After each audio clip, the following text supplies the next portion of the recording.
விசுவாசிப்பதனாலே பெற்றுக்கொள்கிறதில்லை, நீங்கள் விசுவாசிக்கிறதுனாலே தான் பெற்றுக்கொள்கிறீர்கள். இயேசு கிறிஸ்து ஜீவனை எடுக்க வரவில்லை, ஜீவனை கொடுப்பதற்காக. சத்தியத்தை அறிவீர்கள், நீங்கள் அறிந்த சத்தியம் உங்களை விடுதலையாக்கும். கிறிஸ்துவிலே நமக்கு அதிகாரமும் வல்லமையும் கொடுக்கப்பட்டிருக்கிறது. உண்மையானவர்களே, நீங்கள் ஜெயிக்கவே பிறந்திருக்கிறீர்கள் பற்றி தேவனுடைய சித்தம். அது மிகுந்த அமைதல், மிகுந்த சமாதானம். கர்த்தருடைய வார்த்தைக்கு செல்வோம், திருப்பிக் கொள்வோம். அப்போஸ்தலர் நடபடிகள் 13ஆம் அதிகாரம் 39வது வசனம். மோசேயின் நியாயப்பிரமாணத்தினாலே நீங்கள் எவைகளில் நின்று விடுதலையாகி நீதிமான்களாய் ஆக்கப்படக்கூடாது இருந்ததோ, விசுவாசிக்கிறவன் எவனும் அவைகளில் நின்று இவராலே விடுதலையாகி நீதிமானாய் ஆக்கப்படுகிறான் என்றும் உங்களுக்கு தெரிந்திருக்க கடவது. இந்த வசனத்திலே நாம் கவனிக்க வேண்டிய வார்த்தை என்னவென்றால், இவராலே விடுதலையாகி நீதிமானாய் ஆக்கப்படுகிறான் என்பது உங்களுக்கு தெரிந்திருக்க கடவது.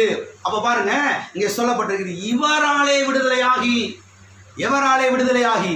இயேசு கிறிஸ்துவினாலே விடுதலையாகி என்று சொல்லப்பட்டிருக்கிறது. அப்போஸ்தலர் 4ஆம் அதிகாரம் 12ஆம் வசனம் சொல்லுகிறது, அவராலே அன்றி வேறே ஒருவராலும் ரட்சிப்பு இல்லை. நாம் ரட்சிக்கப்படும்படிக்கு வானத்தின் கீழே மனிதர்களுக்குள்ளே அவருடைய நாமமே அல்லாமல் வேறொரு நாமம் கட்டளையிடப்படவும் இல்லை என்று சொல்லப்பட்டிருக்கிறது.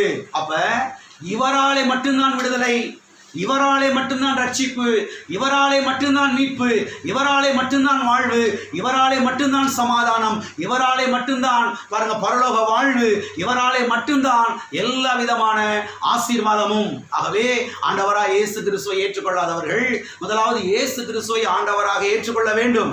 ஆண்டவராய் இயேசு கிறிஸ்துவை ஏற்றுக்கொள்ளும் பொழுது ஆண்டவராய் இயேசு கிறிஸ்து பாவத்திலிருந்து விடுதலையாக்குகிறார், சாபத்திலிருந்து விடுதலையாக்குகிறார், வியாதியிலிருந்து விடுதலையாக்குகிறார், தரித்திரத்திலிருந்து விடுதலையாக்குகிறார், பிள்ளிசூரியங்கள், மந்திரவாதங்கள், மாந்திரிக வேலைகள் இவைகளிலிருந்து விடுதலையாக்குகிறார், பேய்கோளாறுகள், பிசாசின் தொல்லைகள் இவைகளிலிருந்து விடுதலையாக்குகிறார். ஆண்டவராய் இயேசு கிறிஸ்து விடுதலையாக்குகிறவர் என்பதை நீங்கள் சத்திய வேதத்திலிருந்து புரிந்து கொள்ள வேண்டும். ஆகவே ஆண்டவராய் இயேசு கிறிஸ்துவை ஏற்றுக்கொள்ளாதவர்கள் இந்த காலவேளையில் இருப்பீர் என்று சொன்னால், ஆண்டவராய் இயேசு கிறிஸ்துவை உடைய சொந்த இரட்சகராக, உடைய ஆண்டவராக, உடைய தேவனாக உடைய உள்ளத்திலே இல்லத்திலே நீங்கள் ஏற்றுக்கொள்ள வேண்டும். இயேசுவை ஆண்டவராய் என்ன செய்ய வேண்டும்? உள்ளத்திலே ஏற்றுக்கொள்ள வேண்டும். இயேசுவே, நீரே என் ஆண்டவர், எனக்காக கர்த்தாவை கல்வாரி சிலுவையிலே மரித்தீர், அடக்கம் பண்ணப்பட்டீர், 3ஆம் நாள் உயிர் தெழுந்தீர், எனக்காக ரத்தத்தை சிந்தினீர். ஆண்டவரே, இந்த ரத்தத்தினால் என்னை கழுவும், என்னை சுத்திகரியும், என்னை மீட்டுக் கொள்ளும், உடைய பிள்ளையாய் மாற்றும், என்னை வாழவையும், சமாதானத்தினால் என் உள்ளத்தை நிரப்பும் என்று நீங்கள் அழைப்பு கொடுக்கும் பொழுது ஆண்டவராய் இயேசு கிறிஸ்து பாருங்க பாவத்தை மன்னிப்பார், சாபத்தை போக்குவார், வாழ்வு தருவார், சமாதானத்தினால் நிரப்புவார், அநேகருக்கு ஆசீர்வாதமாய் மாற்றுவார். ஆகவே ஆண்டவராய் இயேசு கிறிஸ்துவை ஏற்றுக்கொள்ளாதவர்கள் ஆண்டவராய் இயேசு கிறிஸ்துவை ஏற்றுக்கொள்ளுங்கள். வாசிப்போம். ஏசாயா தீர்க்க தரிசன புஸ்தகம் 45வது அதிகாரம் 3வது வசனம். உன்னை பெயர் சொல்லி அழைக்கிற இஸ்ரவேலின் தேவனாகிய கர்த்தர் நானே என்று நீ அறியும்படிக்கு. உன்னை பெயர் சொல்லி அழைக்கிற இஸ்ரவேலின் தேவனாகிய கர்த்தர் நானே. அந்த 4 வாரங்களாக நாம் எதற்காக அழைக்கப்பட்டிருக்கிறோம் என்கிற இந்த சத்தியத்தை ஞாயிற்றுக்கிழமை காலை ஆராதனைகளிலே நாம் தியானித்துக் கொண்டு வருகிறோம். இதிலே முன்னுரையாக சில காரியங்களை நாம் பார்த்தோம்.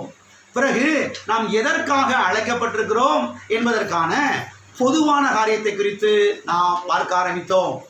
அருமையானவர்களை கவனியுங்கள். தனிப்பட்ட விதத்திலே கர்த்தர் நாம் ஒவ்வொருவரையும் அழைத்திருக்கிறார். ஒரு குறிப்பிட்ட காரியத்துக்காக, குறிப்பிட்ட நோக்கத்துக்காக, குறிப்பிட்ட காரியத்தை செய்து முடிப்பதற்காக கர்த்தர் நம்மை அழைத்திருக்கிறார். அது மாத்திரமல்ல, கர்த்தர் நம்மை பொதுவாக சில காரியத்துக்காக அழைத்திருக்கிறார். அந்த பொதுவான காரியத்தை குறித்து தான் நாம் தெளிவாக ஒவ்வொன்றாக பார்த்து கொண்டு வருகிறோம். இதிலே பாருங்க, முதலாவதாக நாம் எதை பார்த்தோம் என்று சொன்னால், நாம் ஆசீர்வாதத்தை சுதந்திரித்துக் கொள்ளும்படியாக அழைக்கப்பட்டிருக்கிறோம் என்கிற இந்த காரியத்தை நாம் பார்த்தோம். இரண்டாவதாக, கனியையும் நன்மையையும் சாப்பிடுவதற்காக கர்த்தர் நம்மை அழைத்திருக்கிறார் என்பதை நாம் பார்த்தோம். மூன்றாவதாக, பெருக்கத்துக்கென்றே நாம் அழைக்கப்பட்டிருக்கிறோம் என்பதை நாம் கடந்த வாரத்திலே பார்க்க ஆரம்பித்தோம். இதிலே கர்த்தர் நம்மை பாருங்க ஆசீர்வதிக்கவே ஆசீர்வதித்து நம்மை பெருகவே பெருக பண்ணுகிறார் என்பதை நாம் பார்த்தோம். பிறகு உடன்படிக்கையின் நிமித்தம் அவர் நம்மை பழுகவும் பண்ணுகிறார், நம்மை பெருகவும் பண்ணுகிறார் என்பதை நாம் பார்த்தோம். அதன் பிறகு 1000 மடங்கு பெருக்கத்திற்காக கர்த்தர் நம்மை அழைத்திருக்கிறார் என்பதை நாம் பார்த்தோம். எத்தனை மடங்கு பெருக்கம்? 1000 மடங்கு பெருக்கம். இப்ப இருக்கிறத விட 1000 மடங்கு பெருக்கத்துக்கு கர்த்தர் நம்மை அழைத்திருக்கிறார் என்பதை நாம் பார்த்தோம். அதன் பிறகு பெருக்கம் என்பது அது கர்த்தருடைய ஆசீர்வாதம். கர்த்தருடைய ஆசீர்வாதம் ஒரு மனுஷன் மேலே இருக்கும் பொழுது, கர்த்தருடைய ஆசீர்வாதம் ஒரு குடும்பத்தின் மேலே இருக்கும் பொழுது, கர்த்தருடைய ஆசீர்வாதம் ஒரு கம்பெனியின் மேலே இருக்கும் பொழுது, கர்த்தருடைய ஆசீர்வாதம் ஒரு தொழிலின் மேலே, ஒரு வியாபாரத்தின் மேலே இருக்கும் பொழுது, கர்த்தருடைய ஆசீர்வாதம் ஒரு திருச்சபையின் மேலே இருக்கும் பொழுது, அது நிச்சயமாகவே பழுகி பெருகும் என்பதை நாம் பார்த்தோம். அதன் பிறகு தேவன் உண்டாக்குகிற பெருக்கத்தை யாராலும் தடுக்கவே முடியாது என்பதை நாம் பார்த்தோம். கர்த்தரிடத்திலிருந்து புறப்பட்ட ஒரு காற்று அது திரளான காடைகளை கொண்டு வந்து இஸ்ரவேலருடைய பாளையத்தில் என்ன செய்தது? விழுந்து கிடக்க செய்தது. இதை குறித்து நாம் பார்த்தோம். பிறகு கடைசியாக ஆண்டவராய் இயேசு கிறிஸ்து கல்வாரி சிலுவையிலே எதற்காக ஒடுக்கப்பட்டார் என்பதை நாம் தியானித்தோம். எதற்காக அவர் ஒடுக்கப்பட்டார்? நம்மை பழுகி பெருக பண்ணுவதற்காக. அதற்காக அவர் கல்வாரி சிலுவையில் என்ன செய்தார்? ஒடுக்கப்பட்டார் என்பதை நாம் பார்த்தோம். ஓகே, இதை தொடர்ந்து இன்னும் சில காரியங்களை இன்றைக்கு நாம் பார்க்க போகிறோம். கர்த்தர் நம்மை எதற்காக அழைத்திருக்கிறார் என்றால், பெருக்கத்துக்கென்றே கர்த்தர் நம்மை அழைத்திருக்கிறார். எல்லாம் சொல்லுங்க, கர்த்தர் என்னை பெருக்கத்துக்கென்றே அழைத்திருக்கிறார். எதற்கு அழைத்திருக்கிறார்? சுருக்கத்துக்கு இல்ல, ஒண்ணுமில்லாம போறதுக்கு இல்ல, தேஞ்சு போறதுக்கு இல்ல, பழுகி பெருகுவதற்காக கர்த்தர் நம்ம என்ன செய்திருக்கிறார்? அழைத்திருக்கிறார். அருமையானவர்களை கவனியுங்கள். நாம் எல்லாவற்றிலும் பெருக வேண்டுமென்றால் அதற்கு சில காரியங்களை நாம் செய்ய வேண்டியது அவசியமாயிருக்கிறது. நன்றாய் கவனியுங்கள். கர்த்தர் நம்மை பெருக்கத்துக்கென்றே அழைத்திருக்கிறார். இதை நாம் அறிந்து கொண்டோம். இப்ப நாம் பழுகி பெருக வேண்டுமென்றால் நாம் சில காரியங்களை செய்ய வேண்டியது அவசியமாயிருக்கிறது. இதை நாம் செய்யும் போதுதான் நம்முடைய வாழ்க்கையிலே நாம் பெருக்கத்தை என்ன செய்ய முடியும்? பார்க்க முடியும். பெருக்கத்தை நாம் பாருங்க அனுபவிக்க முடியும். ஆகவே இப்பொழுது நாம் எதை பார்க்க போகிறோம் என்று சொன்னால், நாம் பெருகுவதற்கு நாம் என்ன செய்ய வேண்டும், நாம் பழுகி பெருகுவதற்கு நாம் என்ன செய்ய வேண்டும் என்பதை குறித்து நாம் பார்க்க போகிறோம். நாம் பழுகி பெருகணும்னா கர்த்தர் பார்த்து நீ பழுகி பெருக வச்சிடக்கூடாதா? கர்த்தர் பார்த்து என்ன பழுகி பெருக வச்சிடக்கூடாதா? நான் அதுக்கு சில காரியங்களை செய்யணுமா? ஆமா ஆமா. நான் பழுகி பெருகணும்னா கர்த்தரா பார்த்து செஞ்சுறது கிடையாது. நம்முடைய பகுதி என்று ஒரு பகுதி இருக்கிறது. நாம் செய்ய வேண்டிய சில காரியம் என்று இருக்கிறது. நாம் செய்ய வேண்டிய சில காரியங்களை செய்யும் பொழுதுதான் நான் நம்முடைய வாழ்க்கையில் என்ன செய்ய முடியும்? பழுகி பெருக முடியும். பாலை கொண்டு வந்து ஊத்துறாங்க. நீ சட்டியை கவுத்தி பிடிச்சிருந்தீங்கன்னா பால் கூட கீழே என்ன செஞ்சிடும்? கீழே போயிடும். ஏன் ஆண்டவரா பார்த்து சட்டி நிமித்தி விட வேண்டியதானே? சட்டி நிமித்தி விட வேண்டியதானே? நீங்க எங்க போறீங்க? எல்லாம் இருக்கிறீங்களா? சட்டி நேரா பிடிச்சாதான் அதுக்கேற்ற மாதிரி என்ன செய்ய முடியும்? அதுல ஊத்த முடியும். எல்லாம் இருக்கிறீங்களா? பால்கார் வர்றாரு. உங்களுக்கு 5 லிட்டரு பால் தேவை. பால்கார் வந்தோட வேகமா நீங்க டம்ளர் தூக்கிட்டு ஓடுறீங்க. எதை தூக்கிட்டு ஓடுறீங்க? டம்ளரை தூக்கிட்டு ஓடுறீங்க. அவர் 5 லிட்டர் பாலை ஊத்துறதுக்கு ரெடியா இருக்கிறாரு. அவர்கிட்ட 5 லிட்டர் பால் மாத்திரம் இல்லை, அவர் 50 லிட்டர் பால் வச்சிருக்கிறாரு எங்க கேனுக்குள்ள. எல்லாரும் இருக்கிறீங்களா? ஆண்டவர் 5 லிட்டர் பாலை ஏன் எனக்கு தரல? டம்ளர் சின்னதா இருக்கு. எல்லாம் இருக்கிறீங்களா?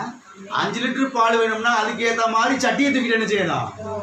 இல்லைங்க, ஆண்டவர் நல்லவர் தான் நினைச்சேன், அவர் பெரியவர் நினைச்சேன்.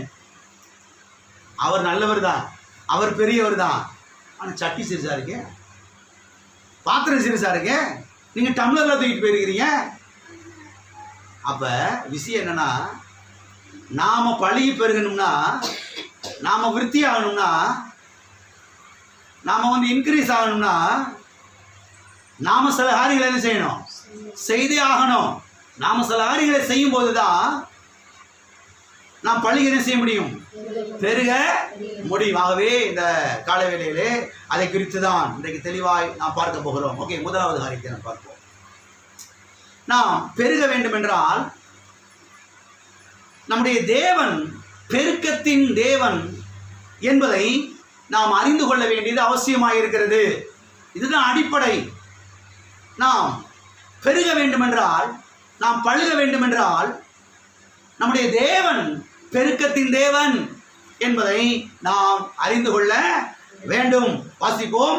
2 கொரிந்தியர் 9ஆம் அதிகாரம் 8வது வசனம். மேலும் நீங்கள் எல்லாவற்றிலும் எப்பொழுதும் சம்பூர்ணமுடையவர்களாயும் சகலவித நற்கிரியைகளிலும் பெருகிறவர்களாயும் இருக்கும்படியாக தேவன் உங்களிடத்தில் சகலவித கிருபையையும் பெருக செய்ய வல்லவராய் இருக்கிறார். பெருக செய்ய வல்லவராய் இருக்கிறார். சகலவித கிருபையையும் பெருக செய்ய வல்லவராய் இருக்கிறார். எத்தனை வித கிருபையை பெருக செய்கிறார்?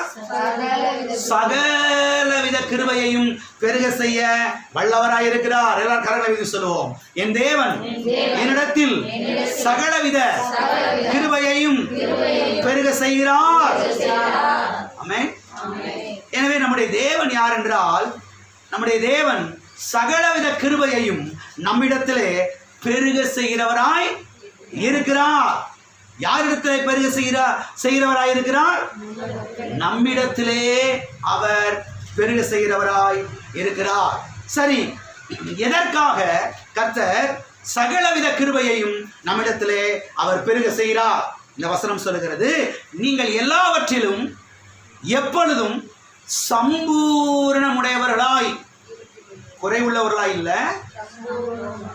சம்பூர்ணமுடையவர்களாய், நிறைவுள்ளவர்களாய் இருப்பதற்காக அவர் சகலவித கிருபையையும் உங்களிடத்தில் என்ன செய்கிறார்? பெருக செய்கிறார். எனவே நம்முடைய தேவன் பெருக்கத்தின் தேவனாயிருக்கிறார். அவர் நம்மை சகல விதத்திலும் அவர் பெருக செய்கிறவராயிருக்கிறார். சுகத்திலே பெருக செய்கிறவராயிருக்கிறார், சமாதானத்திலே பெருக செய்கிறவராயிருக்கிறார், சந்தோஷத்திலே பெருக செய்கிறவராயிருக்கிறார், ஐஸ்வர்யத்திலே அவர் பெருக செய்கிறவராயிருக்கிறார், கைகளின் பிரயாசத்திலே அவர் பெருக செய்கிறவராயிருக்கிறார், சமுதாய அந்தஸ்திலே அவர் பெருக செய்கிறவராயிருக்கிறார், ஆத்தும ஆதாயத்திலே அவர் பெருக செய்கிறவராயிருக்கிறார். ஆமென். சந்ததியிலே அவர் பெருக செய்கிறவராயிருக்கிறார். எல்லாவற்றிலும் அவர் பெருக செய்கிறவராய் இருக்கிறார். அப்ப நாம பழகி பெருகணும்னா அதுக்கு முதலாவது அடிப்படையான காரியம் என்ன? என்னுடைய தேவன் அவர் பெருக்கத்தின் தேவன் என்கிற வெளிச்சம் வர வேண்டும். ஆமென். என்னுடைய தேவன் பெருக்கத்தின் தேவன், என்னுடைய தேவன் வர்த்திக்க பண்ணுகிற தேவன். ஆமென். என்னுடைய தேவன் பழகி பெருக செய்கிற தேவன் என்கிற வெளிச்சம் நமக்கு என்ன செய்ய வேண்டும்? வர வேண்டும். என்னுடைய தேவன் ஜெபம் பண்ணா கொடுக்கவே மாட்டாரு, ஒண்ணுமே தர மாட்டாரு.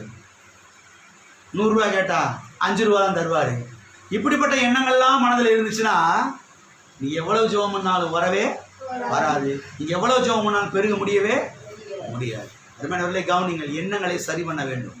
என்னுடைய தேவன் பெருக்கத்தின் தேவன். ஆமென். நான் வேண்டிக் கொள்வதற்கும் நான் நினைப்பதற்கும் மிகவும் அதிகமாய் செய்கிற தேவனாயிருக்கிறார் என்கிற அந்த படம் மனதில் இருக்க வேண்டும், என்கிற அந்த வெளிச்சம் உள்ளத்தில் இருக்க வேண்டும். என்னுடைய தேவன் அவர் பெருக்கத்தின் தேவன். எல்லாவற்றிலும் கர்த்தர் என்னை பெருக செய்வார் என்கிற அந்த வெளிச்சம் நமக்கு என்ன செய்ய வேண்டும்? இருக்க வேண்டும். வாசிப்போம். ஓசியா தீர்க்கதரிசன புஸ்தகம், ஓசியா 2ஆம் அதிகாரம் 8ஆம் வசனம். தனக்கு, தனக்குன்ற இடத்துல எனக்குன்னு போட்டு வச்சுக்கோங்க, விளங்கு. தனக்கு நான் தானியத்தையும் திராட்சை ரசத்தையும் எண்ணெயையும் கொடுக்கிறவர் என்றும், தனக்கு எனக்குன்னு போட்டு வச்சுக்கோங்க. தனக்கு நான் வெள்ளியையும் பொன்னையையும் பெருக பண்ணுகிறவர் என்றும் அவள் அறியாமல் போனாள். என்ன செய்யாமல் போனாள்? அறியாமல், அறிவு இல்லாமல். அந்த வார்த்தை கவனிங்க. அறிவு இல்லாமல் போனாள், அறியாமல் போனாள். எதை அறியாமல் போனாள்? நான் தானியத்தையும் திராட்சை ரசத்தையும் எண்ணெயையும் தருகிறவர் என்று அறியாமல் போனாள். வெள்ளியையும் பொன்னையையும் பெருக பண்ணுகிறவர் என்பதை அறியாமல் போனாள். இதான் விளங்குது வசனம். அப்ப கர்த்தர் யார்? கர்த்தர் நமக்கு தானியத்தையும் திராட்சை ரசத்தையும் எண்ணெயையும் தருகிறவர். கர்த்தர் யார்? நமக்கு வெள்ளியையும் பொன்னையையும் பெருக பண்ணுகிறவர். எத்தனை ஆமென் சொன்னீங்க? ஆமென் சொன்னவங்களுக்கு இதெல்லாம் பெருகும். எல்லாம் இருக்கிறீங்களா? ஆமென் சொல்லாதவங்களுக்கு 1 கிராம் கூட வராது. 1 கிராம் வாங்குறதே திண்டாடிடுவீங்க, நிச்சயமா திண்டாடிடுவீங்க. ஏன்னா இதெல்லாம் சில காரியங்களை விசுவாசிக்கணும். இது சும்மா ஆட்டோமேட்டிக்கா வராது. இதெல்லாம் விசுவாசிக்கணும், இதெல்லாம் வாயை திறந்து பேசணும், என்னுடைய தேவன் யார் என்பதை அறிந்து கொள்ளணும். இதெல்லாம் இருக்குது, இவ்வளவு விஷயங்கள்லாம். ஆமென். அப்ப கர்த்தர் இங்க தெளிவா சொல்றாரு, அவளுக்கு அறிவு இல்லாம போச்சு, அவன் அறியாமல் போனா. எதை அறியாமல் போனா? நான் பெருக்கத்தின் தேவன் என்பதை, நான் எல்லாவற்றையும் பெருக பண்ணுகிறவர் என்பதை அறியாமல் போனாள். நான் சொல்றேன் இந்த காலை வேளையிலே, நீங்கள் கர்த்தரை அறிந்து கொள்ளுங்கள். எந்த கர்த்தரை அறிந்து கொள்ளுங்கள்? பெருக்கத்தின் கர்த்தரை, பெருக பண்ணுகிற கர்த்தரை அறிந்து கொள்ளுங்கள். என்னுடைய தேவன் அவர் சுருக்கத்தின் தேவன் அல்ல, என்னுடைய தேவன் பெருக்கத்தின் தேவன். அவர் எனக்கு தானியத்தையும் எண்ணெயையும் திராட்சை ரசத்தையும், அதாவது உணவுப் பொருட்களை, வீட்டுக்கு தேவையான எல்லா அடிப்படை தேவைகளையும் சந்திக்கிறவர் என்பதை அறிந்து கொள்ளுங்கள்.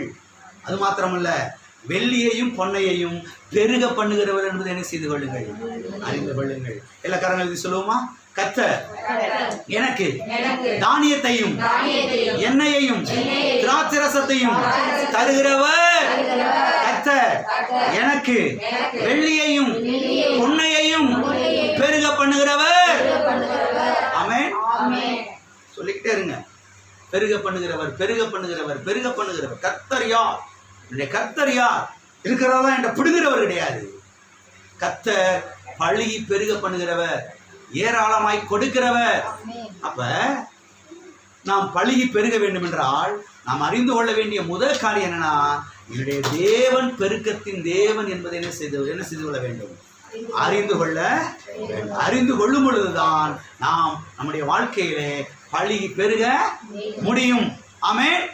நாம் பழுகி பெருக முடியும். நம்முடைய தேவன் பெருக்கத்தின் தேவன் என்கிற ஒரு வெளிச்சம் நமக்கு வர வேண்டியது அவசியமாய் இருக்கிறது. ஓகே, இரண்டாவதாக நாம் பெருக வேண்டும் என்றால் கவனிங்கள், பெருக்கத்தை நாம் தான் தெரிந்து கொள்ள வேண்டும். பெருக்கத்தை நாம் தான் என்ன செய்ய வேண்டும்? தெரிந்து கொள்ள வேண்டும். நான் எதையும் தெரிந்து கொள்ள மாட்டேன், நான் பாட்டுக்கு என் வேலையை செஞ்சுக்கிட்டு இருப்பேன். ஆண்டவர் பார்த்து என்னை வாழ வச்சா வாழ வைக்கட்டும், ஆண்டவர் பார்த்து என்னை ஆசீர்வதிக்கட்டும், ஆண்டவர் பார்த்து என்னை பெருக வச்சா பெருக வைக்கட்டும், இல்லைன்னா போட்டோம் நான் இப்படி இருந்துட்டு போறேன். கோபத்தில் பேசுறது, பத்திரிக்கையில் சில கிறிஸ்தவங்க பேசுறது, இப்படி பேசுறதுனாலேயே அவங்க வாழாம போயிட்டாங்க. இப்படி பேசுறதுனாலே அவங்க வாழாம போயிட்டாங்க. ஆண்டவர் பார்த்து என்னை வாழ வச்சா வாழ வைக்கட்டும், இல்லைன்னா போட்டோம். இல்லை, ஆண்டவர் பார்த்து என்னை பெருக வச்சா பெருக வைக்கட்டும், இல்லைன்னா போட்டோம். இல்லை இல்லை இல்லை இல்லை இல்லை மிஸ்டேக் பண்ணிடக்கூடாது. பெருக்கத்தை, ஆசீர்வாதத்தை, நன்மையை சுகத்தை, தீர்க்காயுச, நல்ல எதிர்காலத்தை நாம தான் ஜூஸ் பண்ணணும். ஆமே. வீட்டுக்கு போறீங்க கெஸ்டா, அவங்க கேட்குறாங்க உங்களுக்கு டீ கொண்டு வரவா, காஃபி கொண்டு வரவா, இல்லை ஹார்லிக்ஸ் கொண்டு வரவா, போன்விட்டா கொண்டு வர, எல்லாத்தையும் கலந்து கொண்டு வாங்க. மண்டையில் மசாலா இல்லைன்னு அர்த்தம். மண்டையில் என்ன இல்லை, மசாலா இல்லைன்னு அர்த்தம். புரிந்து கொள்ளுங்கள் சில காரியங்கள்லாம். இங்கே வந்த உடனே மாத்திரம் ஆண்டவர் பார்த்து என்னைய ஆசீர்வதிக்கட்டும். சத்தியத்தை கற்றுக்கொள்ளுங்கள். புரிந்து கொள்ள வேண்டிய சில காரியங்கள்லாம் நீங்க தான் தெரிந்து கொள்ளணும். வீட்டுக்கு போறீங்க, கேட்குறாங்க உங்களுக்கு ஆப்பிள் ஜூஸ் கொண்டு வரவா, இல்லை ஆரஞ்சு ஜூஸ் கொண்டு வரவான்னு சொல்லி, எல்லாத்தையும் கலந்து கொண்டு வாங்க. கலந்து கொண்டு வாங்க. இருக்கிறீங்களா? சத்தியம் தெளிவாய் சொல்லுகிறது, ஆசீர்வாதத்தையும் சாபத்தையும் நன்மையையும் தீமையையும் முன்னால வச்சிருக்கிறேன். உனக்கு எது வேணுமோ நீ ஜூஸ் பண்ணு, நீ தெரிந்து கொள். நீ எதையா தெரிந்து கொண்டுட்டு என்னைய வந்து கம்ப்ளைண்ட் பண்ணிட்டு இருக்காத, என்னை கை நீட்டி குற்றம் சாட்டிக்கிட்டு இருக்காத. நீ தான் தெரிந்து கொள்ள வேண்டும். எதை தெரிந்து கொள்ள வேண்டும்? நன்மையை தெரிந்து கொள்ள வேண்டும், சுகத்தை தெரிந்து கொள்ள வேண்டும், நல்ல எதிர்காலத்தை தெரிந்து கொள்ள வேண்டும், நல்ல வாழ்க்கையை தெரிந்து கொள்ள வேண்டும், நன்மையை தெரிந்து கொள்ள வேண்டும், சமாதானத்தை தெரிந்து கொள்ள வேண்டும், வாழ்வை தெரிந்து கொள்ள வேண்டும், ஐஸ்வர்யத்தை தெரிந்து கொள்ள வேண்டும், செழிப்பை தெரிந்து கொள்ள வேண்டும், வெற்றியை தெரிந்து கொள்ள வேண்டும், தீர்க்காயுசை தெரிந்து கொள்ள வேண்டும், பரலோக வாழ்வை நீதான் தெரிந்து கொள்ள வேண்டும். ஆமென். வாசிப்போம். உபாகமம் 30வது அதிகாரம் 15வது வசனம். இதோ ஜீவனையும் நன்மையையும் மரணத்தையும் தீமையையும் இன்று உனக்கு முன்னே வைத்தே. யாருக்கு முன்னே சொல்லுங்க? எங்க தாத்தாவுக்கு முன்னாடி வைத்தேன். உங்க தாத்தா இருக்கிறாரேப்பா, அவருக்கு முன்னாடி வச்சிருக்கேன்ப்பா அப்படி கத்த சொல்றாரா, இல்ல உனக்கு முன்னாடி வச்சிருக்கேன்னு சொல்றாரா? உங்களுக்கு முன்னாடி வச்சிருக்கிறாரு கத்த. இருக்கிறீங்களா? இப்ப 16வது வசனத்துல முதல் வரியை மட்டும் வாசிங்க. நீ பிழைத்து பெருகும்படிக்கு. எல்லாம் சொல்லுங்க, நான் பிழைத்து பெருகும்படிக்கு. பக்கத்துல எப்படி சொல்லுங்க, நீங்க பிழைச்சு பெருகுவதற்காக. எதுக்காக? நீங்க பிழைக்கணும், அப்புறம் என்ன செய்யணும்? பெருகணும். அப்ப நீங்க பிழைக்கணும்னா, நீங்க பெருகணும்னா நீங்க என்ன செய்யணும்? இப்ப வாசிங்க, இல்ல 19 வாசிங்க, நல்லா இருக்கும். நான் ஜீவனையும் மரணத்தையும் ஆசீர்வாதத்தையும் சாபத்தையும் உனக்கு முன் வைத்தேன் என்று உங்கள் மேல் வானத்தையும் பூமியையும் என்று சாட்சி வைக்கிறேன். ஆகையால் நீயும் உன் சந்ததியும் பிழைக்கும்படிக்கு நீ ஜீவனை தெரிந்து கொண்டு. போதும். மேல சொல்றாரு 16வது வசனத்துல, நீ பிழைத்து பெருகும்படிக்கு. இங்க 19வது வசனத்துல சொல்றாரு, நீ உன் சந்ததியும் பிழைக்கும்படிக்கு நீ ஜீவனை தெரிந்து கொள். அப்ப ஜீவனை யார் தான் தெரிந்து கொள்ளணும்? சொல்லுங்க. பெருக்கத்தை யார் தான் தெரிந்து கொள்ளணும்? ஐஸ்வர்யத்தை யார் தான் தெரிந்து கொள்ளணும்? ஆசீர்வாதத்தை யார் தான் தெரிந்து கொள்ளணும்? தீர்க்காயுசை யார் தான் தெரிந்து கொள்ளணும்? நல்ல வாழ்க்கை யார் தான் தெரிந்து கொள்ளணும்? அப்ப யார் தெரிந்து கொள்ள மாட்டா? எனக்கு புரிஞ்சிருச்சு. அதனாலதான் சொல்றேன், கத்தரா பார்த்து எல்லாம் செஞ்சிருவாரு. இல்ல இல்ல இல்ல இல்ல, கத்தரா பார்த்து என்னை வாழ வைக்கட்டும், இல்ல நான் இப்படி இருந்துட்டு போயிடுறேன். தத்துவம் பேசக்கூடாது, மண்டகருவமெல்லாம் பேசக்கூடாது. சத்தியத்தை கற்றுக்கொள்ள வேண்டும். ஞாயிற்றுக்கிழமை ஆராதனையில சத்தியத்தை கற்றுக் கொடுக்கிறோம், ஆவியானவர் கற்றுக் கொடுக்கிறாரு. மிச்சம் 6:45 நாளும் உங்களுக்கு ஒரு பெரிய வேலை இருக்குது. என்ன வேலை? நாடகம் பார்க்குற வேலை, ஊரு கதை பேசுகிற வேலை, அங்கே இங்கே ரவுண்ட் அடிக்கிற வேலை. அதான் என்ன வேலைங்க? வாழணும், நான் நல்லா இருக்கணும், என் சந்ததி நல்லா இருக்கணும், என் குடும்பம் நல்லா இருக்கணும்னா இந்த வேலையை செய்யணும். நான் எதுவும் செய்ய மாட்டேன், கர்த்தர் பார்த்து என்னை வாழ வைக்கட்டும். நடக்காது. நடக்கவே நடக்காது. 25 வருஷம் சபைக்கு வந்தால் நடக்காது. 25 வருஷம் சர்ச்சுக்கு வந்தால் ஒன்றும் நடக்காது. நான் 3 மாதம் சபைக்கு வந்து பார்த்தையா, ஒன்றும் நடக்கலை. நீங்கள் 3 மாதம் சபைக்கு வந்தால் தான் நடக்கு. நான் சொன்னேன் உங்கள்கிட்ட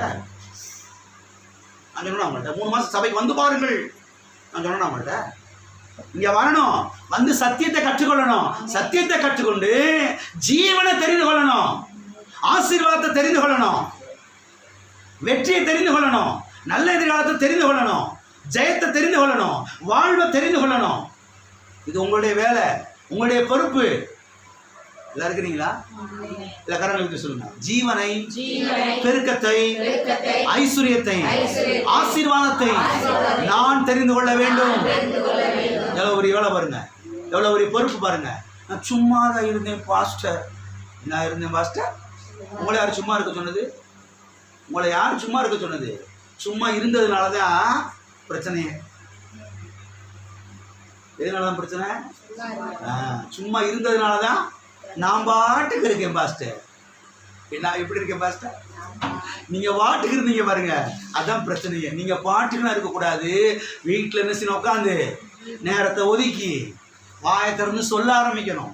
இயேசுவின் நாமத்தினாலே ஜீவனை தெரிந்து கொள்ளுகிறேன், இயேசுவின் நாமத்தினாலே பெருக்கத்தை தெரிந்து கொள்ளுகிறேன், இயேசுவின் நாமத்துல ஐஸ்வர்யத்தை தெரிந்து கொள்ளுகிறேன், இயேசுவின் நாமத்தினாலே நல்ல எதிர்காலத்தை தெரிந்து கொள்ளுகிறேன், இயேசுவின் நாமத்தினாலே சமாதானத்தை தெரிந்து கொள்ளுகிறேன், இயேசுவின் நாமத்தினாலே வாழ்வை தெரிந்து கொள்ளுகிறேன். இருக்கிறீங்களா? இயேசுவின் நாமத்தினாலே பாதுகாப்பை தெரிந்து கொள்ளுகிறேன். போகும்போது, வரும்போது, உட்காரும் போது, எந்திரிக்கும் பொழுது, படுக்கைக்கு போகும்போது, எந்திரிக்கும் போது, இதுவே நீங்க பேசும்போது நான் சொல்றேன், சத்தியவேதம் சொல்லுகிறது, நீங்க இப்பொழுது இருக்கிறதை பார்க்கிலும் 1000 மடங்கு பெறுகிறீர்கள். 1000 மடங்கு, 1000 மடங்கு, 1000 மடங்கு. எவன் நினைச்சாலும் 1000 மடங்கு பெருக்கத்தை தடுக்கவே முடியாது. 1000 பேர் போராமப்படலாம், போராமப்பட்டுக்கிட்டே போ. என் பெருக்கத்தை உன்னால் தடுக்க முடியவே முடியாது. ஏன்னா நான் எதை தெரிந்து கொண்டிருக்கேன்? பெருக்கத்தை தெரிந்து கொண்டிருக்கிறேன். ஆகவே மேலே கவனிங்கள், ஜீவனை தெரிந்து கொள்ள வேண்டும், பெருக்கத்தை தெரிந்து கொள்ள வேண்டும். யார் தான் தெரிந்து கொள்ள வேண்டும்? நாம் தான் தெரிந்து கொள்ள வேண்டும். எனவே அவர் பெருக்கத்தின் தேவனாக இருக்கிறதுனாலே ஆட்டோமேட்டிக்கா நம்மை அவர் பெருக பண்ணிவிட முடியவே முடியாது. நாம் தான் பெருக்கத்தை தெரிந்து கொள்ள வேண்டும் என்று கர்த்தரே இங்கே நமக்கு என்ன செய்கிறாரு? சொல்லுகிறார். எனவே நாம் தெரிந்து கொள்ளும் போது கர்த்தர் அதை உறுதிப்படுத்துவார், அதை கர்த்தர் பலிக்க செய்வார், அதை கர்த்தர் நிலைப்படுத்துவார். மறுபடியும் சொல்லுகிறேன், கவனிங்கள். நீங்கள் தெரிந்து கொள்ளும் பொழுது கர்த்தர் அதை உறுதிப்படுத்துவார். எதை உறுதிப்படுத்துவார்? கர்த்தர் அதை, நீங்கள் எதை தெரிந்து கொள்கிறீர்களோ அதை கர்த்தர் என்ன செய்வார்? நீங்க எதையுமே தெரிந்து கொள்ளலேனா கர்த்தர் அதை என்ன செய்ய மாட்டாரு? உறுதிப்படுத்த மாட்டார், பலிக்க செய்ய மாட்டார், நிலைப்படுத்த மாட்டார். கர்த்தர் சொல்றாரு, உன்னுடைய தெரிந்து கொள்ளுதல் என்னுடைய தெரிந்து கொள்ளுதல், உன்னுடைய தெரிந்து கொள்ளுதல் தான் என்னுடைய தெரிந்து கொள்ளுதல். நான் இதைத்தான் தெரிந்து கொள்ள போறேனா? நானே ஒன்று என்ன செய்ய முடியாது. நான் மரணத்தை தான் தெரிந்து கொள்ள போறேன், நான் சாவை தான் தெரிந்து கொள்ள போறேன், நான் வியாதியை தான் தெரிந்து கொள்ள போறேன் அப்படி நீ தெரிந்து கொண்டேனா என்னால் என்ன செஞ்ச ஒண்ணுமே செய்ய முடியாது. உனக்கு அப்படிப்பட்ட ஒரு மரியாதை, மதிப்பையும் அதிகாரத்தையும் நானே உனக்கு கொடுத்திருக்கிறேன். அதை தவற என்ன செய்யாத, பயன்படுத்த. கர்த்தர் தெளிவாய் சொல்லுகிறேன், நீ ஜீவனை தெரிந்து கொள்ளும் பொழுது அதை நான் உறுதிப்படுத்துவேன். நீ ஐஸ்வர்யத்தை தெரிந்து கொள்ளும் பொழுது அதை நான் உறுதிப்படுத்துவேன். நீ பெருக்கத்தை தெரிந்து கொள்ளும் பொழுது அதை நான் உறுதிப்படுத்துவேன். நீ வெற்றியை தெரிந்து கொள்ளும் பொழுது அதை நான் உறுதிப்படுத்துவேன். நீ தீர்க்காயுசை தெரிந்து கொள்ளும் பொழுது அதை நான் உறுதிப்படுத்துவேன். நீ செழிப்பை தெரிந்து கொள்ளும் பொழுது அதை நான் உறுதிப்படுத்துவேன். ஆமென். ஆகவே நாம் பெருக வேண்டும் என்றால் இரண்டாவதாக பெருக்கத்தை நாம் தான் தெரிந்து கொள்ள. யார் தான் தெரிந்து கொள்ள வேண்டும்? பக்கத்தை கைப்பிடிச்சு சொல்லுங்க. பெருக்கத்தை தெரிந்து கொள்ளுங்கள், ஐஸ்வர்யத்தை தெரிந்து கொள்ளுங்கள், வாழ்வை தெரிந்து கொள்ளுங்கள், வெற்றியை தெரிந்து கொள்ளுங்கள், தீர்க்க ஆயுசை தெரிந்து கொள்ளுங்கள், சமாதானத்தை தெரிந்து கொள்ளுங்கள். ஆமென். நீங்கள் நீங்கள் தெரிந்து கொள்ள வேண்டும். சும்மா இருக்க முடியவே முடியாது. சும்மா இருந்தா எல்லாம் போச்சு, எல்லாம். ஆகவே நாம் பலுகி பெருக வேண்டும் என்றால் இரண்டாவதாக நாம் பெருக்கத்தை நாம் தான் என்ன செய்ய வேண்டும், தெரிந்து கொள்ள.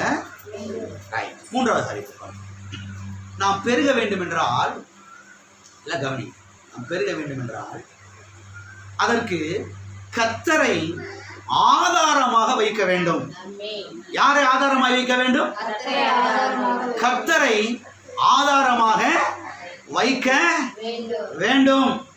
சில கிறிஸ்தவ விசுவாசிங்க அவங்க முன்னேறி வர்றதுக்கு, அவங்க வெற்றி பெறுவதற்கு, அவங்க பழுகி பெறுகிறதுக்கு அவங்க மாமாவை தான் ஆதாரமா வச்சிருக்கிறாங்க. யார? எங்க பணக்கார மாமா, அவருக்கு தூக்கி நிப்பாட்டிடுவாராக்கும். இதுவரைக்கும் முன்னேறாம உட்கார்ந்து இருக்கிறதுக்கு காரணமே, சில காரியங்களை வெளிப்படையாக தான் சொல்றேன். உங்க மாமாவை நீங்க அன்பு கூறுங்கள், நேசியுங்கள், அவருக்காக ஜெபியுங்கள், அவர்களை ஆசீர்வதியுங்கள், அவர்களை கனப்படுத்துங்கள், அவங்க வீட்டாருக்கு நீங்க செய்ய வேண்டிய காரியத்தை செய்யுங்கள். ஆனா மாமாவை ஆதாரம் பண்ண செய்யாதீங்க. மாமாவை ஆதாரமா வச்சீங்க, அன்னைக்கு சொல்றேன், என்னைக்குமே நீங்க பழுகி பெருக முடியாது. என்னங்க பாஸ் இப்படி சொல்றீங்க? அப்படிதான். நீங்க பழுகி பெருக வேண்டும் என்றால் கர்த்தரை மாத்திரம் உங்களுடைய ஆதாரமா என்ன செய்ய வேண்டும், வைக்க வேண்டும். எங்க சித்தப்பா இருக்காரு, எங்க சித்தப்பா இருக்கிறாரு, இந்த அவர் இருக்கிறாரு, இந்த இவர் இருக்கிறாரு, எல்லாம் இருக்கிறீங்களா? எந்த மனிதனையும் உங்களுடைய ஆதாரமான செய்யாதீங்க, வைக்காதீங்க. ஜீவனுள்ள தேவன், மெய்யான தேவன், உயிருள்ள தேவனை, உங்களுக்காக கல்வாரி சிலுவையிலே நீசக்கோலமாய் தொங்கினவரை, உங்களுக்காக கடைசி சொட்டு ரத்தத்தையும் சிந்தினவரை, உங்களுக்காக கல்வாரி சிலுவையிலே பாடுபட்டவரை, அவரை உங்களுடைய ஆதாரமாக என்ன செய்யுங்கள், வையுங்கள். நான் சொல்லுகிறேன், நீங்கள் பழுகி பெருகுவீர்கள். ஆமென். பழுகி பெருகுவீர்கள். முதல்ல கைப்படி சொல்லுங்க, கர்த்தரை உங்களுடைய ஆதாரமாக வையுங்கள். எந்த மனிதனையும் உங்களுடைய ஆதாரமாக வைக்காதீர்கள். ஆமென். எல்லா மனிதரையும் அவன் நேசிக்கிறோம், அன்பு கூறுகிறோம், அவர்களுக்காக ஜெபிக்கிறோம், உங்க குடும்பத்துக்காக ஜெபிக்கிறோம், அவங்களை கனப்படுத்துகிறோம், அவங்களை மதிக்கிறோம். ஆனால் எந்த மனிதனும் என்னுடைய ஆதாரம் அல்ல, எந்த மனிதனும் என்னுடைய ஊற்று அல்ல, எந்த மனிதனும் என்னுடைய சோர்ஸ் அல்ல. கர்த்தர் மாத்திரமே என்னுடைய ஆதாரம், கர்த்தர் மாத்திரமே என்னுடைய ஊற்று. இதெல்லாம் அடிக்கடி கர்த்தர்ட்ட நீங்க சொல்லணுங்க. கர்த்தருடைய உள்ள மகிழ்ச்சி அடையும், கர்த்தருடைய உள்ள மகிழ்ச்சி அடையும். அடிக்கடி சொல்லணும், கரங்களை உயர்த்தி, கர்த்தாவே நீங்க தான் என் ஆதாரம், உண்மை தவிர எனக்கு வேற யாரும் இல்லப்பா, உண்மை விட்டுட்டா எனக்கு யாரு இருக்கு அந்த உலகத்துல, நீங்க தாண்டவர் எனக்கு எல்லாம். கர்த்தருடைய உள்ள அப்படியே மகிழ்ச்சி அடையும். சொல்றேன், நீங்கள் வாழ்ந்து சுகமாயிருப்பீர்கள், தழைத்து ஓங்குவீர்கள். இதெல்லாம் வெற்றிக்கான வழி என்பதை தெரிந்து கொள்ளுங்கள். தனியா இருக்கும் பொழுது எனக்கு யாரும் இல்லை, எல்லாம் போயிட்டாங்க, எல்லாம் போயிட்டாங்க, அவங்க போகத்தான் செய்வாங்க. ஏன்னா மனுஷன் அப்படித்தான். கர்த்தர் போக மாட்டாரு. கர்த்தர் சொல்றாரு, நான் உன்னை விட்டு விலகுவதும் இல்லை, உன்னை கைவிடுவதும் இல்லை. ஆமென். ஆகவே அடிக்கடி கரங்களை உயர்த்தி, கர்த்தாவே நீர்தான் என்னுடைய ஆதாரம், நீர்தான் என்னுடைய ஊற்று ஆண்டவரே, நீர் என்னை தூக்குவீர், நீர் என்னை உயர்த்துவீர், நீர் என்னை ஆசீர்வதிப்பீர் ஆண்டவரே, நீர் என்னை ஜெயிக்க வைப்பீர் ஆண்டவரே, நீர் என்னை வாழ வைப்பீர். அடிக்கடி கர்த்தர்ட்ட சொல்லும் பொழுது நான் சொல்றேன், நீங்க சொன்னபடி உங்களுக்கு ஆகும். ஆகவே கர்த்தரை ஆதாரமாக என்ன செய்ய வேண்டும், வைக்க வேண்டும். அருமையானவர்களே கவனியுங்கள், நாம் பழுகி பெருக வேண்டும் என்றால் அங்கேயும் இங்கேயும் பார்க்கக்கூடாது. எல்லாம் சொல்லுங்க, அங்கேயும் இங்கேயும் பார்க்கக்கூடாது. நம்ம அங்கேயும் இங்கேயும் பார்த்தே பழகிட்டோம், அங்கேயும் இங்கேயும் பார்த்தே பழகிட்டோம், அவங்களையும் இவங்களையும் பார்த்து பழகிட்டோம். விசேஷமா தேடி மக்கள் அங்கே இங்கே அப்படியே தொழா வருது. அங்க என்ன போகுது, இங்க என்ன போகுது, என்ன பார்சல் போகுது, என்ன வருது, அங்க என்ன அவியுது, என்ன மணக்குது, என்ன வாங்கினாங்க, வாங்கினவன் தூங்கிடுவான் நிம்மதியா படுத்து. இவனுக்கு நெஞ்செல்லாம் என்ன செய்யும்? சொல்லுகிற திட்டமா இங்க வருகிற ஒவ்வொரு பிள்ளைகளுக்கும் ஒரு ஆவிக்குரிய தகப்பனா இருந்து நான் சொல்றேன், சில ஆசீர்வாதங்கள் என்ன வரலையா, காரணம் அதெல்லாம் அப்படியே பார்க்கறது. அவன் முன்னேறிச்சான், இவன் முன்னேறிச்சான், அவன் வீடை கட்டிச்சான், இவன் சம்பாரிச்சிட்டான், இவன் என்ன பண்ண போறீங்க? என்ன பண்ண போறீங்க? அங்கே எங்கேயும் பார்க்காதீங்க. நீங்க பார்க்க வேண்டிய ஒரே நபர் கல்வாரி சிலுவையிலே ஜீவனை கொடுத்தவர், உங்களுக்கு ரத்தத்தை சிந்தினவர். இதுவரைக்கும் எதுவுமே வரல. ஏன் வரலைன்னா அவங்களையும் இவங்களையும் பார்த்ததுனால. கர்த்தர் சொல்றாரு, கண் நேராய் நோக்க கடவுது, வலது பக்கத்தில் இடது பக்கத்திலும் சாயாதே. கண்கள் நேராய் நோக்க கடவுது. நேராய் நோக்க கடவுதுன்னு என்ன அர்த்தம்? என்னைய மாத்திரம் பாரு, ஏன்னா நான் தான் ஆதாரம். உன்னை சிருஷ்டித்தவர் நான், உன்னை உண்டாக்கினவர் நான், உன்னுடைய தாயின் வயிற்றிலே உன்னை தெரிந்து கொண்டவர் நான், உனக்காக ஜீவனை கொடுத்தவர் நான், உன்னை ரட்சித்தவர் நான், உன்னை மீட்டெடுத்தவர் நான். என்னைய பாரு. என்னைய பார்க்காம அங்கே எங்கேயும் பார்த்தேன்னா மேலே வர முடியாது, ஜெயிக்க முடியாது. ஆகவே அங்கே எங்கேயும் பார்க்காதீங்க. பக்கத்தை கைப்பிடி சொல்லுங்க, அங்கேயும் இங்கேயும் பார்க்காதீங்க, கர்த்தரை மாத்திரம் பாருங்க, வாழ்ந்திருப்பீர்கள். ஆமென். தனியா இருக்கும்போது சொல்லுங்க வீட்டுல, கர்த்தாவே உம்மை மாத்திரம் பார்க்கிறேன்பா, இந்த தழும்புகளை பார்க்கிறேன்பா, உண்மை என்று எனக்கு வேற யாரும் பாருங்க இந்த உலகத்துல, நீங்க இல்லை நான் எங்க ஆண்டவரை போக முடியும்? நான் இதெல்லாம் வரும் பொழுது கர்த்தருடைய உள்ள செய்கிறது, மகிழ்ச்சி கிடைக்கிறது. ஆமென். நீங்கள் வாழ்ந்து சுகமாயிருப்பீர்கள். ஆமென். எனவே நீங்கள் பழுகி பெருக வேண்டும் என்றால் அங்கே இங்கேயும் பார்க்கக்கூடாது, கர்த்தரை நோக்கி பார்க்க வேண்டும். ஏனென்றால் பெருக்கத்திற்கு கர்த்தர் தான் ஆதாரமாக என்ன செய்கிறார் இருக்கிறார். இதுல எந்த சந்தேகமும் கிடையவே. கர்த்தர் மாத்திரம் ஆதாரம். ஆகவே நீங்கள் பழுகி பெருக கர்த்தரை ஆதாரமாக அங்கீகரியுங்கள். கர்த்தரை ஆதாரமாக அங்கீகரியுங்கள். ஆமென். கர்த்தரை ஆதாரமாக அங்கீகரியுங்கள். அங்கீகரிக்கணும், அங்கீகரிக்க கூடாது. ரெண்டு பேரு திருமணத்துல இணைகிறாங்க. திருமண நாளிலே சபையில திருமண ஆராதனை நடக்கிறது. இந்த பையன் எங்கே இருந்து வந்திருக்கிறாரு, இந்த பிள்ளை எங்க இருந்தோ வந்திருக்கிறா. இவங்க வேற குடும்பம், இவங்க வேற குடும்பம், இவங்க வேற பின்னணி, இவங்க வேற பின்னணி, எங்கெங்கே இருந்து வந்திருக்கிறாங்க. வந்து அங்க சபையில சில அறிக்கைகள்லாம் பண்ண வைக்கிறாங்க. இந்த பொண்ணு சொல்றா, இன்னையிலிருந்து உம்மை என்னுடைய கணவனாக என்ன செய்கிறேன், ஏற்றுக்கொள்ளுகிறேன். என்ன சொல்றா? இன்னையிலிருந்து நீதான் என்னை காப்பாற்றணும், நீதான் என்னை போஷிக்கணும், நீதான் என் தேவை சந்திக்கணும். எல்லாம் இருக்கிறீங்களா? நீதான் எல்லாமே எனக்கு என்ன செய்யணும், கொடுக்கணும். எல்லாம் இருக்கிறீங்களா? போயிட்டீங்க. இப்ப அந்த பையன் சொல்றாரு, உன்னை மனைவியா என்ன செய்யறேன், நான் ஏற்றுக்கொள்ளுகிறேன், அங்கீகரிக்கிறேன். அந்த பையன் என்ன சொல்றாரு, இன்னிலிருந்து ஒழுங்கா நீதான் நீ கவனிச்சுக்கிறணும், எங்க அம்மா அப்பாலாம் அப்புறம் தான் இனிமேல்.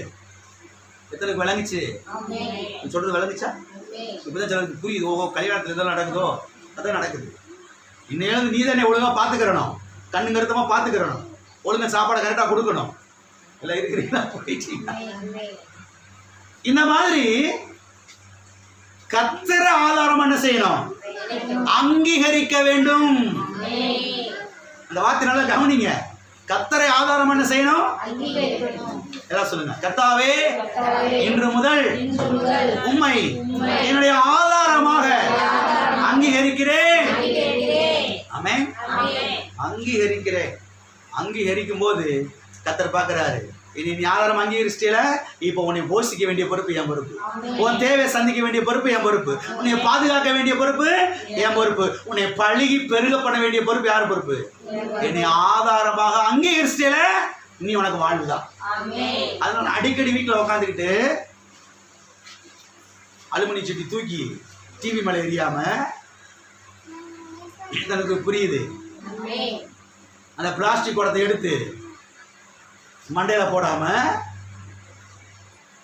இருக்கீங்களா? போயிட்டீங்க. உங்களை நீங்களே தலையில அடிச்சுக்கிறாம என்ன செய்யுங்க, கரங்களை உயர்த்தி, கர்த்தாவே ஆதாரமாய் அங்கீகரிக்கிறேன், நீரே என்னுடைய ஆதாரம், நீரே என்னுடைய ஊற்று, நீரே எனக்கு எல்லாவற்றுக்கு எல்லாமா இருக்கிறீர்ப்பா, மை தவிர எனக்கு வேற யாருமே கிடையாதுப்பா, நீர்தான் என்னுடைய வாழ்வு, நீர்தான் என்னுடைய ஜீவன், நீர்தான் எனக்கு ஐஸ்வர்யம், நீர்தான் எனக்கு நீடிய வாழ்வு, நீர்தான் எனக்கு சமாதானம், நீர்தான் எனக்கு வெற்றி ஆண்டவரே அப்படின்னு அடிக்கடி வாயை திறந்து சொல்லி சொல்லி அங்கீகரிச்சிங்கன்னா கர்த்தர் தம்முடைய வார்த்தை என்ன செய்வார்? ஆமென். வாசிப்போம். ஆதியாகமம் 14ஆம் அதிகாரம். ஆதியாகமம் 14 வாங்க. 22, 23 வாசிப்போம். இதற்கு ஆபிரகாம் சோதோமின் ராஜாவை பார்த்து, ஆபிரகாமை ஐஸ்வர்யவான் ஆக்கினேன் என்று நீர் சொல்லாதபடிக்கு நான் ஒரு சரட்டையாகிலும் பாதரட்சையின் வாரையாகிலும் உமக்கு உண்டானவைகளில் யாதொன்றையாகிலும் எடுத்துக்கொள்ளேன் என்று வானத்தையும் பூமியையும் உடையவராகிய உன்னதமான தேவனாகிய கர்த்தருக்கு நேராக என் கைகளை உயர்த்துகிறேன். என் கைகளை எத்தனை கை கொண்டு வந்திருக்கிறீங்க? பாஸ்டர் காலையில காபி குடிச்சேன், மறந்து வச்சுட்டு வந்துட்டேன் பாஸ்டர் கைய. எல்லாம் இருக்கிறீங்களா?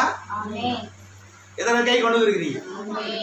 கையை உயர்த்தி, கர்த்தாவே நீர்தான் என்னுடைய ஆதாரம், நீர்தான் என்னுடைய ஊற்று, நீரே என்னுடைய ஜீவன். இப்படி அடிக்கடி அங்கீகரிக்கணும், அடிக்கடி அங்கீகரிக்கணும். எல்லாம் இருக்கிறீங்களா? கையை கட்டிட்டு நிக்க கூடாது, கையை உயர்த்தி செய்யணும், கர்த்தரை அங்கீகரிக்க வேண்டும். இங்கே ஆபிரகாமை குறித்து நாம் பார்க்கிறோம். ஆபிரகாம் கர்த்தரை ஆதாரமாக அங்கீகரிக்கிறதை இந்த வேத வசனங்களிலே நாம் பார்க்கிறோம். ஆபிரகாம் எவ்வாறாக கர்த்தரை ஆதாரமாக அங்கீகரிக்கிறார் என்று சொன்னால், இதுக்கு முந்தின வசனங்கள்லாம் நீங்கள் வாசித்து பார்த்தீங்கன்னா உங்களுக்கு புரியும். வாசிக்க டைம் இல்லை. இதுக்கு முந்தின வசனங்களை நீங்கள் வாசித்து பார்த்தீங்கன்னா இவன் எவ்வாறு கர்த்தரை ஆதாரமாக அங்கீகரிக்கிறார் என்றால் 3 காரியம் சொல்கிறேன், கவனிங்க. 1, தன்னுடைய கரங்களை வானத்துக்கு நேராக உயர்த்தி கர்த்தரை ஆதாரமாக அங்கீகரிக்கிறான். கர்த்தரை ஆதாரமாக அவன் வெளிப்படுத்துகிறான். 2வதாக கர்த்தர் தான் என்னுடைய ஆதாரம் என்று அவன் வாயினாலே அறிக்கையிடுகிறான். 3வதாக தசம பாகங்களை கர்த்தருக்கு கொடுத்து கர்த்தரை ஆதாரமாக அங்கீகரிக்கிறான். 3 காரியங்கள். 1, கரங்களை உயர்த்தி அமிதமாக கர்த்தர் தான் என்னுடைய ஆதாரம் என்பதை அவன் வெளிப்படுத்துகிறான். 2வதாக கர்த்தர் தான் என்னுடைய ஆதாரம் என்பதை வாயினாலே அறிக்கையிட்டு அதன் மூலமாக அவன் என்ன செய்கிறான்? கர்த்தரை ஆதாரமாக வெளிப்படுத்துகிறான். 3வதாக தசம பாகங்களை கொண்டு வந்து அங்கே மெல்கிசேதேக்கு இடத்திலே கொடுத்து கர்த்தரை ஆதாரமாக அங்கீகரிக்கிறான். நீங்களும் கூட இந்த 3 காரியத்தையும் செய்து கர்த்தரை ஆதாரமாக என்ன செய்ய வேண்டும்? அங்கீகரிக்க வேண்டும். எத்தனை பேர் இருக்கிறீங்க? கரங்களை உயர்த்தி வாயினாலே அறிக்கை செய்து தசமபாகங்களை கர்த்தருக்கு கொடுத்து நீங்கள் கர்த்தரை ஆதாரமாகி அங்கீகரிக்கும் பொழுது நான் சொல்லுகிறேன், மெய்யாகவே நீங்கள் வாழ்ந்திருப்பீர்கள். ஆமென். சரி, விஷயத்துக்கு வருவோம். இப்போ ஆபிரகாம் கரங்களை உயர்த்தி கர்த்தரை ஆதாரம் அங்கீகரிச்சானே, வாயினாலே கர்த்தர் தான் என்னுடைய ஆதாரம், வானத்தையும் பூமி உடையவராகிய உன்னதமான தேவனாகிய கர்த்தர் அவர் தான் என்னுடைய ஆதாரம் என்று அங்கீகரிச்சானே, தசம பாகத்தை கொண்டு வந்து கொடுத்து கர்த்தர் தான் ஆதாரமாக அவன் அங்கீகரிச்சானே. இதுக்கு கர்த்தர் என்ன பண்ணார்? இவன் பண்ணான்ல, கர்த்தர் என்ன பண்ணாரு? என்ன பண்ணாரு தெரியுமா? வாசிங்க. ஆதியாகமம் 24:35. கர்த்தர் என் எஜமானை மிகவும் ஆசீர்வதித்திருக்கிறார், அவர் சீமானாயிருக்கிறார். கர்த்தர் அவருக்கு ஆடு மாடுகளையும் வெள்ளியையும் பொன்னையையும் வேலைக்காரரையும் வேலைக்காரிகளையும் ஒட்டகங்களையும் கழுதைகளையும் கொடுத்திருக்கிறார். கர்த்தர் என் எஜமானை மிகவும் ஆசீர்வதித்திருக்கிறார். அவராவே பெரிய ஆள் ஆயிட்டாரு, அப்படி போடல. கர்த்தர் கர்த்தர் என் எஜமானை மிகவும் செய்திருக்கிறார். கர்த்தர் அவருக்கு ஆடு மாடுகளையும் வெள்ளியையும் பொண்ணை என்ன செய்திருக்கிறார்? கர்த்தர் கொடுத்திருக்கிறாரு. யாரு கொடுத்திருக்கிறார்? கர்த்தர் கொடுத்திருக்கிறாரு. அவர் சீமானாயிருக்கிறாரு. அன்னைக்கு ஆரம்பத்தில் சீமானாலாம் இல்லை, பாவம் கொஞ்சோண்டு ஆட்டுக்குட்டி ஏதோ அன்னைக்கு சாப்பாடு கிடைச்சா போதும், அதான் ஆபிரகாமுடைய நிலைமை. ஆனா சில வருஷங்கள் கழித்து பார்த்தா ஆபிரகாம் அந்த தேசத்திலேயே பெரிய சீமானா மாறிட்டான். அந்த தேசத்தினுடைய ராஜாவுக்கே பயம் வந்துருச்சு, இவன் நம்மளோட பெரிய ஆள் ஆயிடுவானோ, இவன் ஒருவேளை நம்முடைய தேசத்தை இவன் கைப்பற்றிடுவானோ, அதனால இவன்கிட்ட கொஞ்சம் என்ன செஞ்சுக்கிறணும், உறவு வச்சுக்கிறணும், ஐக்கியம் வச்சுக்கிறணும், ராசியா இருந்துக்கிறணும், இவனை பகச்சுக்கிற கூடாது. எல்லாரும் இருக்கிறீங்களா? ஆகவே அருமையான தேவனுடைய பிள்ளைகளை கவனியுங்கள். ஆபிரகாம் கர்த்தரை தன்னுடைய ஆதாரமாக வைத்தான், கரங்களை உயர்த்தி ஆதாரமாக அங்கீகரித்தான், வாயினாலே அறிக்கை செய்து அவன் கர்த்தரை ஆதாரமாய் அங்கீகரித்தான், தசம பாகங்களை கொண்டு வந்து கொடுத்து கர்த்தரை ஆதாரமாய் அங்கீகரித்தான். இதற்கு கர்த்தர் அவனுக்கு என்ன பண்ணார்னா, இங்கே நான் பார்க்கிறோம், கர்த்தர் அவனை மிகவும் ஆசீர்வதித்தார், அவனை சீமானாய் ஆக்கினார். கர்த்தர் அவனுக்கு ஆடு மாடுகளையும் ஒட்டகங்களையும் வெள்ளியையும் பொன்னையும் வேலைக்காரிகளை என்ன செய்தார், கொடுத்தார். ஆராய்ச்சியாளர்கள் சொல்லுகிறார்கள், ஆபிரகாம் குடியிருந்த அந்த கூடாரத்தில் கிட்டத்தட்ட 23 இருந்து 26 ரூம் இருந்துச்சான். இன்னைக்கு எந்த வீட்டில் 24 26 ரூம் இருக்குன்னு தெரியல. ஒரு கிச்சன் இருக்கும், ஒரு பெட்ரூம் இருக்கும், அவங்க ஒரு பாத்ரூம் குசினை செய்யும், முன்னால் ஒரு வெராண்டா, மிஞ்சி போனால் அதை விட ஏதோ ஒரு எக்ஸ்ட்ரா ஒரு பெட்ரூம்னு செய்யலாம் இருக்கலாம். 26 ரூமு இருந்த ஒரு வீடை நான் இன்னும் பார்க்கல. எல்லாம் இருக்கிறீங்களா? ஆபிரகாமும் அப்படிப்பட்ட ரூமில் அப்படிப்பட்ட கூடாரத்தில் குடியிருந்தான். வேத ஆராய்ச்சியாளர் சொல்கிறாங்க, கணக்கு போட்டு அவன் வீட்டில் வேலை பார்த்த வேலைக்காரங்க மாத்திரம் 1000 பேரா. எத்தனை பேர் வேலை பார்த்தாங்களா? நம்ம வீட்டில் எத்தனை பேர் வேலை பார்க்குறாங்க? ஒருத்தவங்க கூட இல்லை. இருக்கிறீங்களா? ஆபிரகாம் அங்க அந்த கல்தேயர்ங்கிற தேசத்திலிருந்து புறப்பட்டு வரும் பொழுது இப்படி வரல, இங்க வந்தா பெரிய ஆள் ஆயிட்டான். வீட்டுல வேலை பார்க்குற வேலைக்காரன் மாத்திரம் 1000 பேர்னா 1000 பேருக்கும் மாச சம்பளம் போடணும், 1000 பேருக்கும் 3 வேளை சாப்பாடு போடணும். எல்லாம் இருக்கிறீங்களா? அப்ப இவன் எவ்வளவு பெரிய ஆளா இருந்திருப்பான், எவ்வளவு இருந்திருக்கும். இதெல்லாம் வந்ததுக்கு எதிரும் அடிப்படை கர்த்தரை ஆதாரமாய் அங்கீகரித்ததுதான் அடிப்படை. கர்த்தரை ஆதாரமாய் அங்கீகரித்தான், கரங்களை உயர்த்தி வாயினாலே அறிக்கை செய்து, அது மாத்திரமல்ல தசம பாகத்தை ஒழுங்கா கொண்டு வந்து கர்த்தருக்கு கொடுத்து ஆதாரமாய் அங்கீகரித்தான். அதனால தான் அதனுடைய ரிசல்ட் இவ்வளவு. சில ஆட்கள் பாருங்க, தசம பாகத்தை கொடுக்கிறதே கிடையாது. தசம பாகத்தை கொடுக்கணும்னு தெரியும், தசமபாகத்தை கொடுத்தா என்ன நடக்கணும்னு தெரியும், ஆனால் கொடுக்கறதே கிடையாது. கேட்டால் நாங்கள் கொடுத்து பழக்கம் இல்லை பாஸ்டர், நாங்கள் ஏதோ கிழிஞ்சு 2 ரூபாயை கிழிஞ்சு 5 ரூபாயை போட்டு என்ன செஞ்சுட்டோம், நாங்கள் பழகிட்டோம், அதுக்கு மேலே கொடுத்து எங்களுக்கு பழக்கம் இல்லை. அதனால தான் இது வரைக்கும் அந்த நிலைமை. எவ்வளவு சம்பாரிச்சு என்ன செஞ்சுக்கிட்டு இருக்கு, எல்லாம் வீணா போகுது. சம்பாதிக்க எல்லாம் வீணா போகுது, முன்னேற்றமே இல்லை. எல்லாம் பிடிங்கிக்கிட்டு அங்கிட்டு ஓடுது, ஒண்ணுமே நம்ம தொடச்சு கட்டிட்டு உட்காந்துருக்காங்க.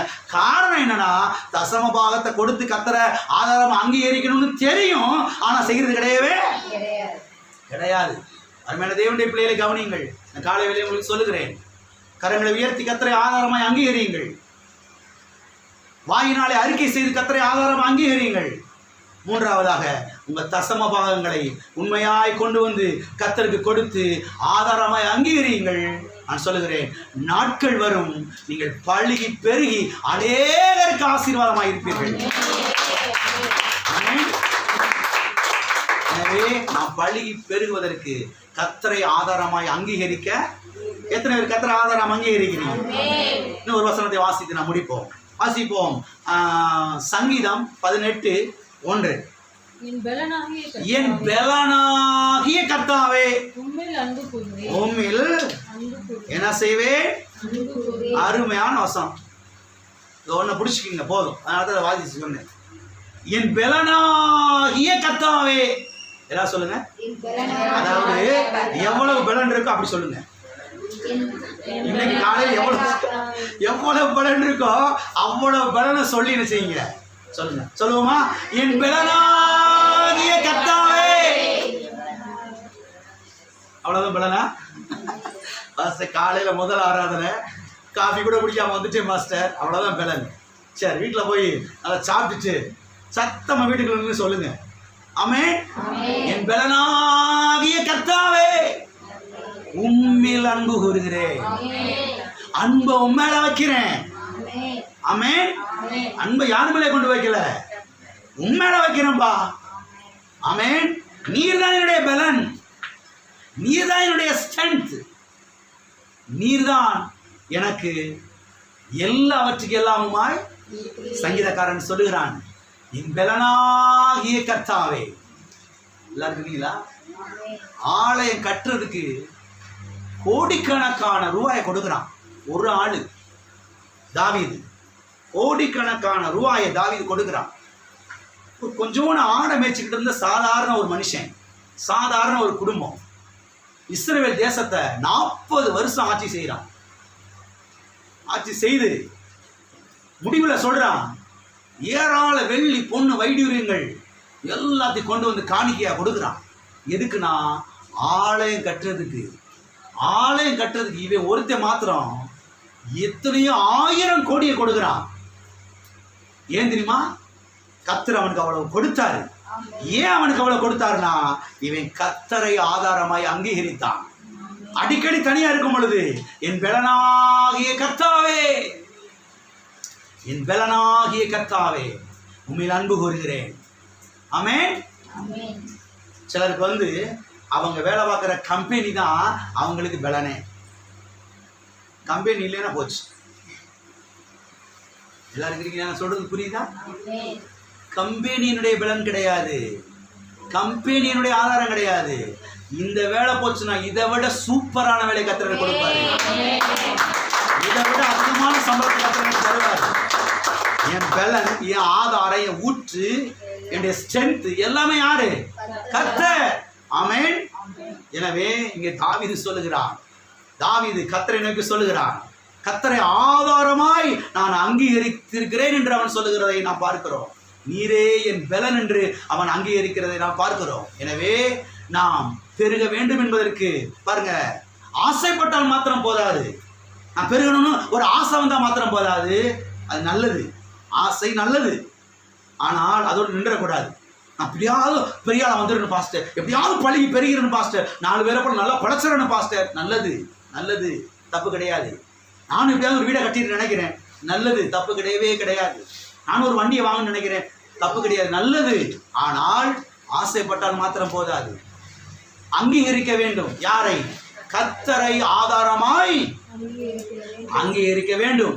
அங்கீகரிக்கும் போது தேவன் உங்களை வாழ வைப்பார். எனவே கர்த்தர்ட்ட அடிக்கடி சொல்லுங்க, கர்த்தாவே உம்மை என்னுடைய ஆதாரமாய் என்ன செய்கிறேன்?